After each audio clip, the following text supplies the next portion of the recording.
একটি সুন্দর সোনালী বিকেল। সূর্যের সোনালী আলো নদীর জলে প্রতিফলিত হচ্ছে। হালকা বাতাস বইছে। এক বৃদ্ধ জেলে রহিম তার ছোট ছেলে নাদিমকে সঙ্গে নিয়ে নদীর পাড় ধরে হাঁটছে। নাদিম কৌতূহলী দৃষ্টিতে চারপাশ দেখছে।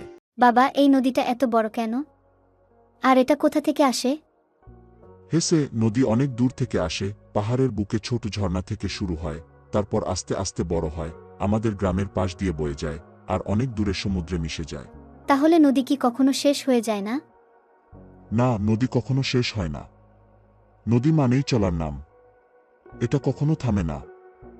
আচ্ছা বাবা, এই নদী এত গভীর কেন? এর নিচে কিছু আছে? হ্যাঁ রে, নদীর নিচে অনেক কিছু আছে।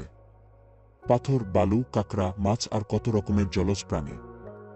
বাবা, তুমি কি কখনো নদীর নিচে গেছো? আমি তো জেলে, নদীর সাথে আমার বন্ধুত্ব। কিন্তু একদম নিচে যাই না, কারণ সেখানে অনেক অন্ধকার আর অনেক গভীর। তাহলে কি নদী ভয়ঙ্কর? না, নদী ভয়ঙ্কর নয়, তবে এর নিয়ম মেনে চলতে হয়, না হলে বিপদ হতে পারে। বাবা, তুমি নদীকে এত ভালোবাসো কেন? নদী আমাদের জীবন রে বাপ। নদী ছাড়া আমরা বাঁচতে পারতাম না। এখান থেকে আমরা মাছ পাই, পানি পাই, জীবন পাই। যদি নদী না থাকে তাহলে আমাদের কি হবে? তাহলে আমাদের জীবনও থাকবে না। তাই আমাদের নদীকে রক্ষা করতে হবে, নোংরা করা যাবে না, গাছ কাটতে হবে না। নদী আমাদের মার মতো, আমরা যেরকম ভালোবাসি ঠিক তেমন এই নদীকেও ভালোবাসতে হবে। বাবা, আমি বড় হয়ে তোমার মতো জেলে হব। নদীর যত্ন নেব।